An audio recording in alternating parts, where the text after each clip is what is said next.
Hey guys, so excited today to bring you an introduction to a wonderful young man. And I want to tell you a little bit about who he is. I'm going to let him introduce himself as well. But as you know, my name is Marcus Dilly with eXp Realty, and I'm excited to introduce this young man, Mike Seeger, and talk a little bit about his journey and where he's come from and where he's going. First of all, Mike, thank you for coming on and for talking about what you are doing and just all the cool stuff that we're going to discuss today. Oh, absolutely. I really appreciate you having me, and I'm looking forward to getting to talk with you. Mike, first of all, I want to say thank you for what you're doing in the community. And I just want to bring this up. The fact that you're a firefighter is a big deal. It's a big deal in general, just overall, because of what I'm sure you do. I know you've probably got stories that could probably take up an hour of things that are close to your heart and just amazing opportunities to serve the community. But personally, you know, my uncle was a firefighter. Actually, he's the police chief or fire chief now and doing investigations. But my cousin was a firefighter, and we have a lot of people in our family that do this. So I really appreciate you. Doing what you do. It means a lot. Thank you. I'm just blessed to be able to do it. And on a personal note, actually, my uncle's name, who's the fire chief, his name is Mike as well. A good name for it. Yeah, I have a couple. We have a couple. I have two uncles named Mike. My father-in-law is named Mike. My son's middle name is Mike. So we love Mikes. And actually, it's kind of funny. The other day on shift, there's 9 guys at our station. Because we're the busiest station at my department. So we've got a ton of rigs, but 4 out of the 9 guys were Mike. Isn't that something? It's a good name. Yeah. Well, listen, I want to jump in here and just ask you, first of all, how long you've been in real estate? So I've been in real estate. August made 1 year in real estate. So a year and some change now. What made you decide to get in? So real estate was always kind of something that was gonna be part of my destiny. I mean, it was pretty written in the stars. My grandfather back in the 70s started out buying commercial real estate and selling, and to this day, our family still owns some of his investments, which are some storage units, some apartments. And then my parents furthered that on the residential side and always had a bunch of rentals. So both of those really taught me what you can create with real estate, whether it's commercial or residential. My mom is a commercial property manager. She's a vice president at Griffiths Blessing here in the Colorado Springs. And so I got to see that side of things, and, God bless her. That's not a job I would want to do. That's right. It's a lot. Tough. So, but, my dad always kind of pushed me towards going towards being a realtor. And I think he planted those seeds for plenty of years, to the point where when it was time to get in, it was just so blatantly obvious that I needed to do this, and I really found a passion in it. And luckily that passion has really just kind of exploded into something I never could have imagined. Wow. That's an awesome story, man, especially when you come from that good stock. Like you said, the inevitability is there. That's really cool. So you got into it really not knowing what it was going to be like for you. You kind of knew what it was like for others. Tell me a little bit about the journey. Once you kind of joined, once you came on, what was your strategy like? How did you approach it? What do you see as being sort of your first steps? So for me, I think one thing that nobody ever told me was, once you pass your test, you think that's the hard part, but that's not the hard part. The hard part is finding where you belong and who's going to give you that support to help you to kind of plant your roots and just grow. And so for me, it was, I interviewed several different brokers, and I was dead set on joining with Keller Williams. But given, I'm a firefighter paramedic, I love what I do. It gives me the ability to serve on people's worst day, and real estate gives me to help create their best day. And I know that sounds cheesy, but that's one of my big motivators. But to be able to keep both that up, I knew it was going to be a struggle. And so Keller Williams said, well, you're going to have to find this support and that support and this support and that support. And I was like, well, cool. Where am I going to find that? Well, come to some of our classes and you might meet some people. So, I kind of left feeling a little bit drained there, and then met Matt Ruotolo. And from the second I met Matt Ruotolo, I loved his energy. I loved his drive to serve other people. I loved that he wasn't saying you're going to need to find that support. He's like, I got you, bro. And I know we've all heard that from him. I got you, bro. And he did. And so those people allowed me to take this not necessarily ideal circumstance in a lot of people's eyes, to be able to not only succeed, but succeed at a level that shouldn't be possible unless I was in an office or, working at it 8 hours a day, 5 days a week. So for me, it was just finding the right people to surround myself and kind of to empower me to be where I am. That's a wonderful, very detailed answer. And I appreciate that because I think a lot of times we don't know what we don't know. So getting into this business can be complex, and having the right model is everything, but having the passion for it like you have and having the people to support you, that I think to me is like the trifecta and what really creates success. You can only be as successful really as your platform and the people that you're involved with. So that makes a lot of sense. And I appreciate you sharing that. Yeah, absolutely. So now that you're here, a year in, you are 1 year into real estate. You are, I'm going to say, is it number 4 in the city? Is that right? Yeah, number four in the city. And you're number 24 in the state? Is that also right? That is correct. Yeah. Mike, that's insane. I mean, I have to ask, what do you attribute that to? I think a lot of it is just, it's all about the relationships that you build up. And so throughout my life, I've been involved in a lot of different groups and a lot of areas of this city and of this state. And so being a firefighter, I live in Colorado Springs, but I work in Denver just 2 days a week. And so it allows me to really have a good pulse on not only these people, but this market. And so a big part of that is just, there's opportunities all around us. And it's just about being able to realize where those opportunities are, who they're with, and being able to capitalize on that. And what I ultimately attribute it to is just having the right heart, having the heart to serve people. Because if you have that heart and that drive to serve people, God's just going to keep giving you more people to serve. And that's ultimately what he's done. So, that's where my success has come from primarily. Man, absolutely. Credit where credit is due, right? Yeah. I mean, I always say, God may open the doors, right? But you have to walk through them. You have to be willing, right? And that's amazing. Faith without works is dead. So that's awesome. Very, very cool. So you're a family man, right? You're a firefighter. You are number 4 in the city, number 24 in the state, and you're also building a team. How are you doing all that?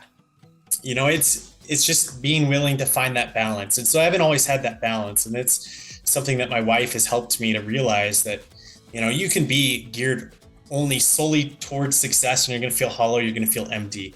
And so for me, it's about being able to include my family. And so in the beginning, a lot of my showings and a lot of my deals, I had my daughter Addison with me. And, some people say, well, maybe that's not professional or that's not the right way to do it. But to me, if you don't welcome my family as much as you welcome me, then maybe there's not a deal to be had between us. And that's okay. And so I think a lot of what I've learned, in leading back to that last answer was that God's also going to close some doors, and you got to be willing to let those doors close and not hang on to them, because that bandwidth that you use on that door that needs to be closed could be used towards those ones that God has opened that you're not willing to look at. So, the days are busy, the days are hectic, but I think it's just about just being quick on your feet, being efficient, finding systems that work. And I can't express that enough, that systems are what create success. And we definitely want to recreate success. So that's part of that building a team too, is finding these systems that have worked for me, putting a name on them, putting a structure to them, and then being able to apply those to others' lives. So we can not have our team be part of that statistic of brokers that get out of the business. Mike, I really appreciate you sharing that. That hits me right between the eyes.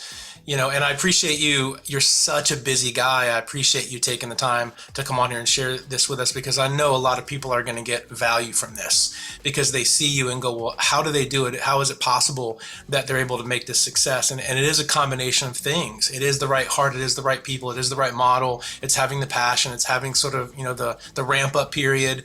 All of it kind of is combined. And you're just such a great example of having all that and being willing to walk through the doors and even shut some of the doors or allow God to shut some. I appreciate you saying that too. I remember a long time ago, I was doing homework with my oldest daughter, Liberty, and I had a client that was looking to purchase a home, and it was, seven figures. So it was a pretty big house, a great opportunity.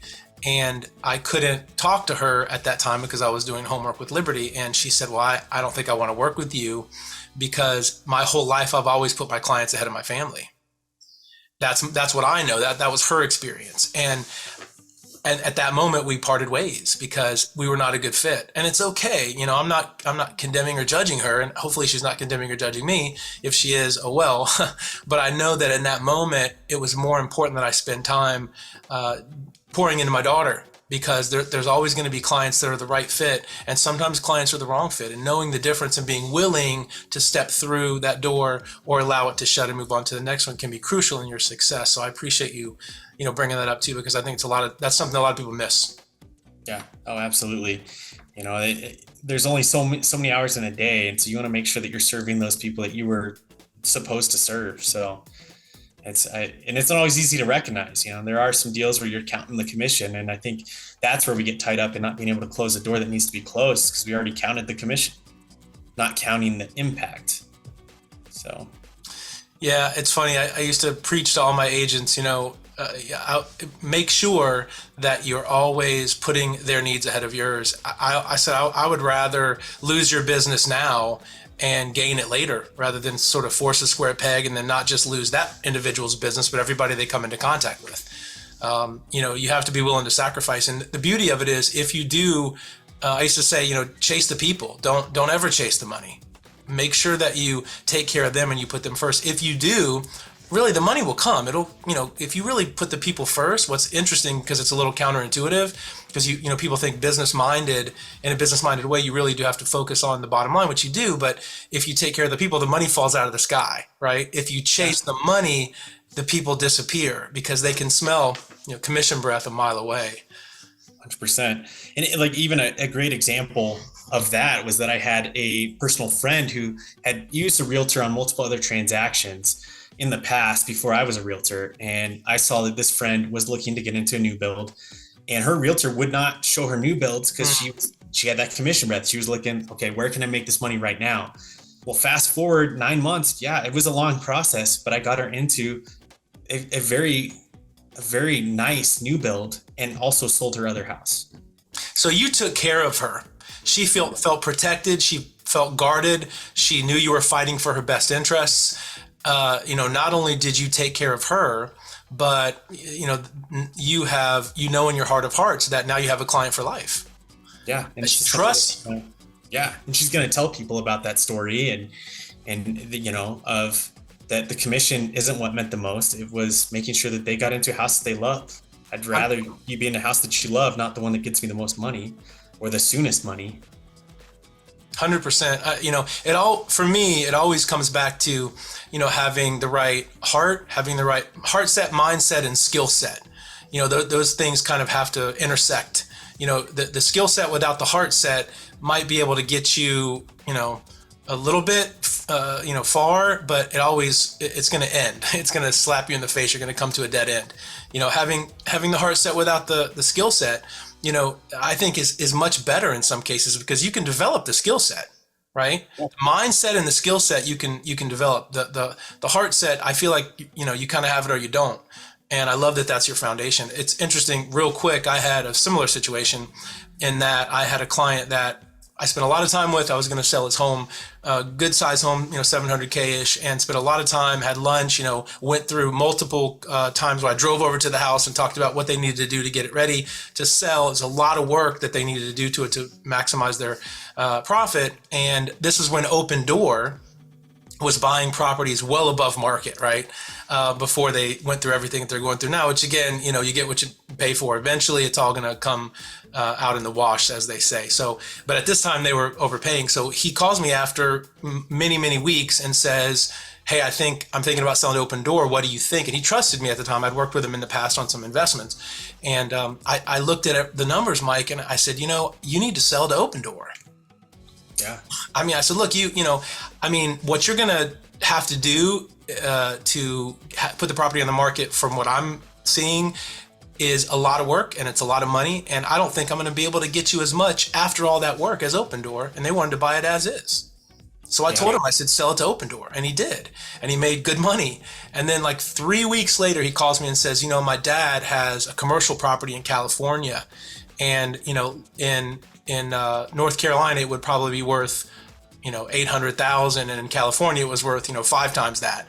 And he said, they want to sell this property and they want to buy, they want to do a 1031 exchange and buy homes in their place. And luckily, I was very familiar with 1031 exchanges. Long story short, I got 8 deals out of it. Oh my gosh. So, it is. And that kind of scenario happens more often than you think. If you're willing to forego quick money and not putting the client's needs ahead of your own, it can really not just benefit you ultimately, but also benefit your client, which is really what you're looking for. So. Yeah. And that word of mouth travels. I mean, it's so powerful because they're going to remember that and they're going to tell all their friends, all their family about that. So, to me, that's much more important than just a immediate monetary gain. I will continue to have favor and blessings thrown my way because, I'm going to do the work that I was set out to do, that was given to me. So, just making sure that we're serving our clients, will pay dividends. Mike, this is great stuff, man. I know you're a super busy guy. We're about to wrap up here. 2 more questions and we'll be done. Tell me a little bit about how EXP in particular has impacted your business. Anything that you have seen that you think may have, because I know you said you were going to go elsewhere. Do you feel that particular model has been an impact, and if so, how? EXP, when I look at it, especially looking at how the model was created, it's very clear to see that it was created for agent success and it was created to give back to the agents.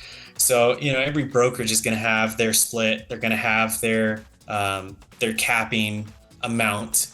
And I think EXP's was really reasonable, and they provide all these revenues so that you can make your business scalable. You can make it, if you're working just off sales, or if you want to create your own team, or if, however you want your business to go, there's people and places to allow you to explore that option. There's just so many trainings. I think a big thing for me, my job would not be something that I could do if I wasn't able to work wherever I need to. And so this model allows me to, I just have a little Surface Pro tablet that it's no bigger than a regular iPad, and I can do every single thing that I need to do off of this. And so I think that allows us to serve our clients better because we can meet them wherever, whenever. It allows us to not only help our clients, but to show other agents how our business runs just off of this little cloud brokerage. And not to mention EXP World has plenty more resources as well. So EXP just was, when you look at it on paper, it's the brokerage that wants to develop agents, develop the company itself in a way that benefits us and really allows me to keep the maximum amount of my commission. I mean, I capped in 7 weeks, so I've got 10 months on cap where EXP's collecting almost nothing. And I think that's really selfless of a brokerage. Yeah, just the ability to cap in an icon too. That's something that I think a lot of people just don't know. Again, you don't know what you don't know. To be able to be at a firm where you're getting all the support, all the mentorship, the tools, the technology, the training, you're able to kind of basically work for 100%. Plus, actually, I mean, I think with what I'm doing this year, I think I'll be at like 132%, and that's not even counting the stock, which I've amassed over the last several years. So, I appreciate you saying that. I think it's being able to not just have the camaraderie and the support that we have where we share at high levels with agents that are out there doing, $30 million a year by themselves, or huge, companies and teams that have come over and seen their model explode, because they can plug into our systems, down to the newer agents like you that plug in and really can take off based on all these factors, I think is quite an exceptional thing. Yeah. Last question. Anything that you would like to tell an agent, anything that you, that's on your mind that you just want to share, whether they're brand new agents like you or whether they're agents that have been here a while, is there anything that you would say sort of as a takeaway for you that you would want to share with them? Yeah, I think a big thing is it's really easy to get caught up in the hustle and bustle. It's really easy to count your commissions, to count your deals, to find, I've got stats that I could bring out that are absolutely incredible. Like we talked about where I'm ranking and in different volume. But if you're not seeking to serve your clients and to find, what their best interest is, make sure that they're in a house that they love, not a house that they can tolerate. Your purpose is going to drive you a lot more, and that's going to lead to less burnout. So I think even, of those 86% that get out of the business, I don't think we talk enough about how many people are actually getting out after that, first initial period. How Mm, many longtime agents lose sight of why they got into this, and then all of a sudden they're burnt out and they hate what they do, and they negative, then it even trickles down to the point where, if we're trying to work together with that agent that's burnt out, maybe we can't get that deal done because of their personality, mm. because they're they're over it. They've lost their sense of purpose. So I think all that to say, we always want to make sure that our primary mover is our purpose, is our impact on other people, is helping other people and serving in a way that isn't going to burn us out like that. Wow. Excellent. Mike, thank you so much for taking the time out of your super busy schedule to share your experience with us. Really appreciate you. Thank you for all you're doing in the community and all you're doing for this industry. You are an inspiration, my friend, and I can't wait for what's next. Oh, I really appreciate that. Thanks for having me. And it's just it's really rewarding to have this opportunity with you. Thanks again, Mike. Have a great day, bud. Yeah, you too.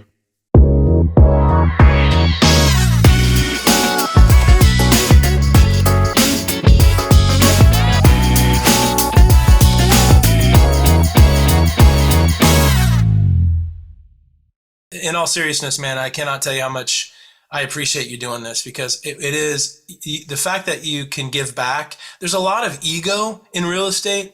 A lot of people have, their own stuff they bring to the table, and it can make for complications that are kind of unnecessary. So and you and I and Matt and a lot of the people that are kind of in our family are very similar in that we can kick butt, right? And we have the ability to do those things, but we do it from a place of humility and not from a place of like conceit or, insecurity. I mean, we've all got insecurities, but I got more than most, but I think, you can really notice that when someone is genuine and cares about others and is doing really well, people are looking up to you in a way that they've always looked up to you, I'm sure, in one way or another, and certainly as a firefighter. And now in a new industry, they're watching you succeed and do it with heart and character and integrity. And I don't know, man. I don't have the words. It's really awesome to see.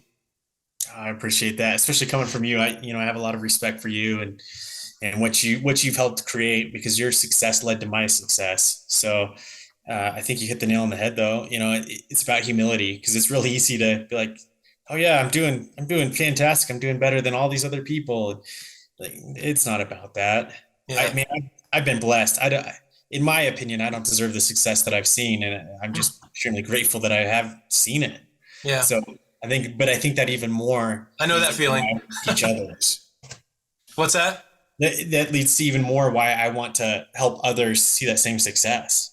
Well, and So I see you pouring into people. That's the thing. And Charlie, and other people. And I mean, it's just so evident that you're on fire, that you love people, that you care about them, that you want to see them succeed. You like me and Matt want to see people run in their lane. That's what gives you a sense of fulfillment and purpose. I feel like that when I'm serving or when I'm leading worship or something. I know that God is using me as a conduit to build up others. And really there's nothing more valuable than that. I mean, when something has temporal impact, and yet also at the same time it has eternal significance, you know yeah, that's it, man. There's nothing greater than that. yeah. And I think a big thing for real estate for me is that I've watched, talking about my grandfather and my parents, I watched generational wealth be created. And so, to see that that's possible, a lot of people don't know that that's possible. They don't know how you Right. can turn these investments into something where you're making money that's going to far surpass you, as well as provide that impact to those other people along the way. I mean, we have a lot of power here. And so I think it is, just about remaining humble and passing that on, pay it forward. I couldn't have said it better myself. Well, listen, thanks again. We love you guys. We're thankful for you. Have a great day, and we'll be in touch. All right. Sounds good, brother. Thanks, bro. All right, talk soon. Talk to you later. Bye.